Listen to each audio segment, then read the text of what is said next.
This is 92.7 big FM. प्रस्तुत है आपका अपना शो जिसका नाम है सुहाना सफर विद अन्नू कपूर। आज की कहानियों पर एक नजर। कैसे फिल्म में शामिल हुआ वो गाना जिसे निकाल दिया गया था बेकार और बकवास कहकर। यह होगी हमारी पहली कहानी।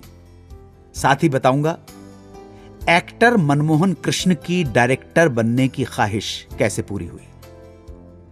तुमने पुकारा और हम चले आए, जिसमें 92.7 बिग एफएम के एक किसी श्रोता से हम बात करते हैं। हमारा रेगुलर सेगमेंट दिल ने फिर याद किया में आज दिल याद करेगा एक्ट्रेस बबीता को। फैमिली कनेक्शन रिश्ता पक्का है में बताएंगे कि क्या फैमिली कनेक्शन है आदित्य चोपड़ा और सिमी गरेवाल के बीच। आखिर में हमारे श्रोता अरविंद पांडे के सवाल का जवाब। तो चलिए दोस्तों शुरू करते हैं आज का सुहाना सफर। आगे बढ़ाते हैं कदम। 1952 में राज कपूर की एक फिल्म बन रही थी, नाम था पापी। फिल्म के म्यूजिक डायरेक्टर थे एस मोहिंदर। एस मोहिंदर ने फिल्म में एक गीत रिकॉर्ड किया था। बोल थे, तेरा काम है जलना परवाने, तेरा काम है जलना परवाने, चाहे क्षमा जले या ना जले, तू पंख लगा ले दीवाने, चाहे क्षमा जले या ना जले। Written by Rajendra Krishna. यह गीत एस मोहिंदर को बहुत प्यारा था, जिसे उन्होंने मोहम्मद रफी की आवाज में रिकॉर्ड किया था। लेकिन रिकॉर्डिंग के बाद फिल्म के डायरेक्टर चंदूलाल शाह को गाना पसंद नहीं आया और उन्होंने गाने को शूट ही नहीं किया।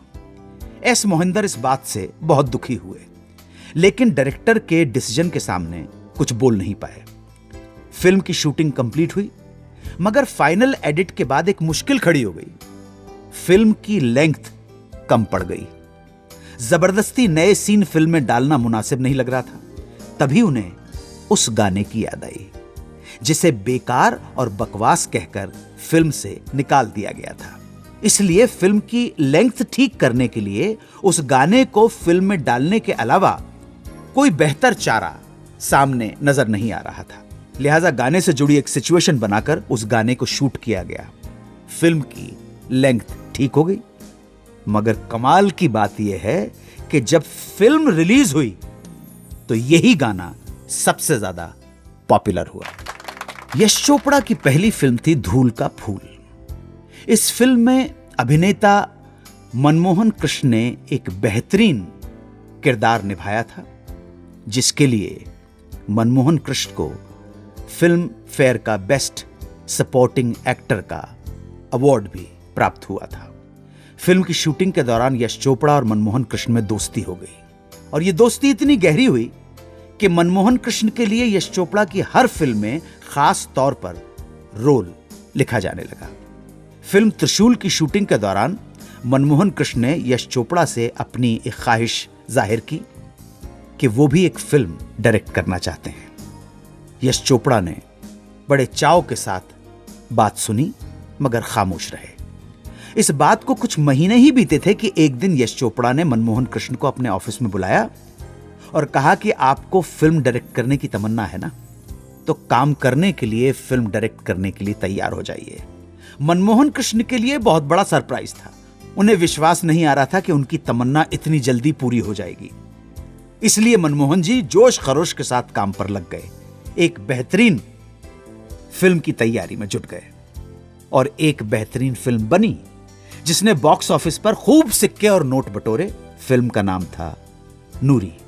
एक फिल्म से ही मनमोहन कृष्ण की शायद ख्वाहिश पूरी हो गई थी। इत्तेफाक से उन्होंने इसके बाद कोई दूसरी फिल्म डायरेक्ट नहीं की। तो जनाब, पेश खिदमत है ये सेगमेंट जिसका नाम है तुमने पुकारा और हम चले आए। और आइए देखते हैं कि कौन फोन पर हमसे बात करने के लिए आतुर है। हेलो, नमस्कार। 92.7 बिग एफएम से अन्नू कपूर निवेदन कर रहा हूँ जी। अपना नाम बताएं। नीलम बोल रही हूँ जी। कहाँ से बोल रही हैं नीलम जी? जोधपुर। नमस्कार, स्वागत करता हूँ आपका। अन्नू कपूर बोल रहा हूँ मैं, सुहाना सफर। धन्यवाद आपका। जो भी बात करना चाहें, शिकवे शिकायत हो, कुछ पूछना चाहें। मुझे एक सवाल पूछना था आपसे। जी जी। देवानंद जी की मूवी हरे रामा हरे कृष्णा के लिए जी उन्होंने जीनत अमान जी को कैसे अप्रोच किया था? अच्छा, इसका संक्षिप्त सा वर्णन थोड़ा किया है देवानंद साहब ने अपनी बायोग्राफी में। तो उसके हिसाब से कुछ तथ्य जो सामने निकल के आए हैं वो ये हैं कि अमरजीत के घर पे एक पार्टी चल रही थी। अमरजीत ये वो थे जिन्होंने डायरेक्शन का क्रेडिट ले लिया था हम दोनों का। तो उनके घर पे पार्टी चल रही थी। ये वो दौर था जब देवानंद प्लान कर रहे थे हरे रामा हरे कृष्णा की। मुमताज़ ने मना कर दिया था बहन का रोल करने के लिए। उन्होंने कहा मुमताज़ के साथ एक फिल्म और आ रही है जहां वो उनकी हीरोइन है, तो अटपटा लगेगा कि एक फिल्म में वो हीरोइन है और दूसरी फिल्म में उनका बहन का रोल कर रही है। तो देव साहब को तलाश थी एक हिप्पी ट्रेंड वाली लड़की की जो मॉडर्न लुक के साथ आए, जिसके ऊपर पश्चिम के कपड़े फब सकें। सो इसी पार्टी में ये मिस पैसिफिक ब्यूटी पेजेंट की बन गई थी जीनत अमान। तो टॉप पहना हुआ था और तो यहाँ पे जब देवानंद ने इनको देखा तब देवानंद को लगा कि इसी लड़की में वो कैरेक्टर जेनिस छुपा हुआ है जो हरे रामा हरे कृष्णा की हीरो की बहन का कैरेक्टर है, जो हिप्पी कल्ट से प्रभावित रहती है। आप ध्यान रहे आपको कि ये 70s की बात है। ये 71 या 71 में ये फिल्म आई थी। तो ये घटना हुई होगी 1969 या 70 की, 1-1.5 साल पहले की अगर हम बात अनुमान कर सकते हैं ये बात। तो उस वक्त हिंदुस्तान में हिप्पी कल्चर बहुत प्रचलन में था। तब के हिसाब से देवानंद को लगा कि ये लड़की बहुत मॉडर्न है, अल्ट्रा मॉडर्न है, वो को रोल कर सकती है। तब देवानंद ने उसको अप्रोच किया, बातचीत हुई। नेक्स्ट डे ही ये लिखते हैं कि मैंने उनको बुलाया और उनका स्क्रीन टेस्ट लिया और स्क्रीन टेस्ट के बाद जेनिस के रोल के लिए उनको अप्रूव कर दिया। ये छोटी सी कहानी देवानंद की आत्मकथा में ही पाई जाती है। Thank you so much Anu ji. Thank you very much. कोई अपनी पसंद का गीत सुनना चाहती हैं आप? हरे रामा हरे कृष्णा का ही गाना सुनाइए। Okay sir. Thank you very much Neelam ji, हमसे बात करने के लिए धन्यवाद। Thank you Anu ji, thank you so much. पेश खिदमत है हमारा ये सेगमेंट जिसका नाम है दिल ने फिर याद किया। और आज हम याद करेंगे एक्ट्रेस बबीता को। बबीता 20 अप्रैल 1948 को जन्मी बंबई में। पिता हरी शिवदासानी भी एक्टर थे। बबीता को बचपन से ही अभिनय का शौक था। उनकी चचेरी बहन साधना फिल्मों में आ चुकी थी, लिहाजा बबीता ने फिल्मों में अपना भाग्य आजमाने का फैसला कर डाला। बबीता के घर जीपी सिप्पी का आना जाना था। उन्होंने बबीता को राजेश खन्ना के साथ पेश कर डाला। फिल्म थी राज। लेकिन फिल्म राज रिलीज होती उससे पहले बबीता की दूसरी फिल्म 10 लाख रिलीज हो गई और हो गई सुपर डुपर हिट। बबीता का करियर चल पड़ा। उसके बाद फर्ज, हसीना मान जाएगी, तुमसे अच्छा कौन है, अनजान, डोली, कल आज और कल, तकरीबन 19 फिल्मों की बदौलत बबीता लोगों के दिलों पर राज करने लगी। बबीता फैशन आइकन बन गई। उनका चूड़ीदार कुर्ता, इयररिंग्स और गोगो ग्लासेस बड़े मशहूर हुए। 6 नवंबर 1971 को राज कपूर के सुपुत्र रणधीर कपूर से उनका विवाह हो गया। यह प्रेम विवाह था। बबीता की 2 बेटियां हैं, करिश्मा और करीना। दोनों स्टार्स रहीं, अभी भी स्टार हैं, आप अच्छी तरह से वाकिफ हैं। बबीता आज 68 साल की हो चुकी हैं। बेटियों के घर बस चुके हैं और बबीता स्वयं मुंबई नगरी के वृद्धाश्रमों में जाकर दीन दुखियों की सेवा करती हैं। हर जरूरतमंद की मदद करना उनका स्वभाव और आदत बन गई है। अगर वो ये कार्यक्रम सुन रही हों तो आज हमने बड़े प्रेम के साथ आपको बबीता जी याद किया। हमारे प्रणाम स्वीकार करें और यही प्रार्थना है कि खूब लंबी उम्र हो आपकी, खूब अच्छा स्वास्थ्य हो और सेहत हो। सुहाना सफर विद अन्नू कपूर, रिश्ता पक्का है। क्या फैमिली कनेक्शन है आदित्य चोपड़ा और सिमी गरेवाल के बीच में। आदित्य चोपड़ा को तो आप बहुत अच्छी तरह से जानते हैं। इस जमाने के फिल्म इंडस्ट्री के बहुत बड़े प्रोड्यूसर्स में उनका नाम आता है। 2-3 फिल्में भी उन्होंने डायरेक्ट की हैं। उनकी पहली फिल्म ने बड़ा अच्छा बिजनेस किया था। और सिमी गरेवाल गुजरे जमाने की बहुत सीनियर एक्ट्रेस हैं, सीजन्ड एक्ट्रेस हैं।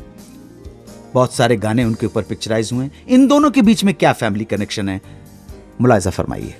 आदित्य चोपड़ा की माताजी श्रीमती पैमेला चोपड़ा, पैमेला चोपड़ा के पिताजी श्री मोहिंदर सिंह जो एक नेवल ऑफिसर थे।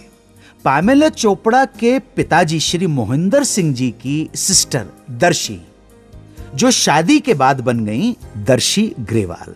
इन्हीं दर्शी ग्रेवाल की सुपुत्री हैं सिमी ग्रेवाल।